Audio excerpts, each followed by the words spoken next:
What's the future of small business in America? And what can be done to keep small businesses from going under? Hello, I'm Dave Lang, and recently the Daytona Beach News Journal published an article headlined, "Throughout the Area, Recession Takes Toll on Local Businesses." In the article, by Jim Witters, 3 businesses were featured that have recently closed their doors. Phoenix Gym, for 15 years on Seabreeze Boulevard. Partridge Printing Company, in business for 35 years, and Lavici's Italian Restaurant in Ormond by the Sea. We caught up with the former owner of Lavici's, Rob Scuteri, who said he's considering taking back the business and reopening very soon. My wife and I own Lavici's Italian Restaurant for 9.5 years. We sold it a year ago. The owner that bought it from us just closed the restaurant. I don't think it was due for a lack of business. Maybe it was probably due to a lack of experience. But the reason why we sold it is we saw our sales incrementally decline starting in the middle of 2006 with the start of the real estate market going down.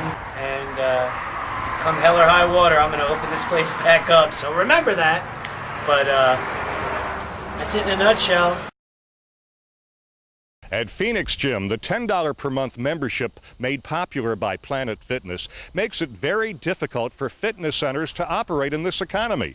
We talked with Tasso Kyriakis, owner of Bodies by Tasso in Ormond Beach, who had some insight into what it takes to survive in the fitness industry. Hi, I represent Bodies by Tasso & Company, and we are a personalized fitness center, which our culture of operation is to be very high service, be supervised, and customized and personalized in the program approach. In the economic market that we have now, it's pretty tough to compete in that market because most people are very short-sighted about their fitness. They want to look for a box that has a lot of equipment in it and they can just go work out and get the cheapest price they can because they think working out is really basically that easy. The problem with that model is that the word is churn.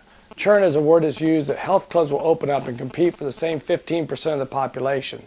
In our model, we try and make inroads into the population that does not exercise on a regular basis or that really realizes the quality of supervision and personalization. Now, recently in the Ormond Beach, Daytona area, we've had several clubs begin to close. A lot of them were low income or low cost operating centers because a new model has evolved with the Planet Fitness model that's $49 down and $10 a month. According to Jim Witters' article, small businesses were hit with 80% of job losses since November.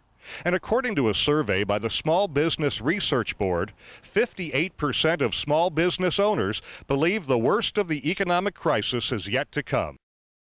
So what can small business owners do to remain viable and compete in today's economic climate? We talked with Ned Harper, the executive director of the Small Business Development Center at Daytona State College. So the first thing I think a business owner needs to recognize is there a viability in his business or not?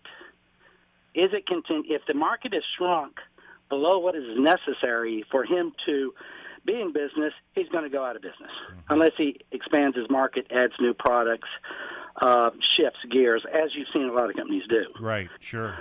But, it becomes more competitive, and that's what we're seeing right now. As the market has shrunk drastically in some areas, actually expanded in other areas, it has made it more difficult for businesses to get their market share. So if I have 20% of the market and it drops 40%, unless I do something different to capture more market share, my volume is going to decline. You see restaurants that are booming while others are closing the door. First thing you do, develop a competitive advantage with your business. Look at what's happening in the marketplace. Look at what is being provided by competition or not provided at all. Understand the needs of the customers. What is it they want? And then it's the company that's perceived as the best, not necessarily the best, but the one that's perceived as the place to give your money that people go to. The future of small business in America is not very clear, but what is clear is small business owners will have to be willing to work a little bit harder, a little bit smarter, and be willing to change their way of thinking when it comes to operating in America. I'm Dave Lang, and thank you for watching.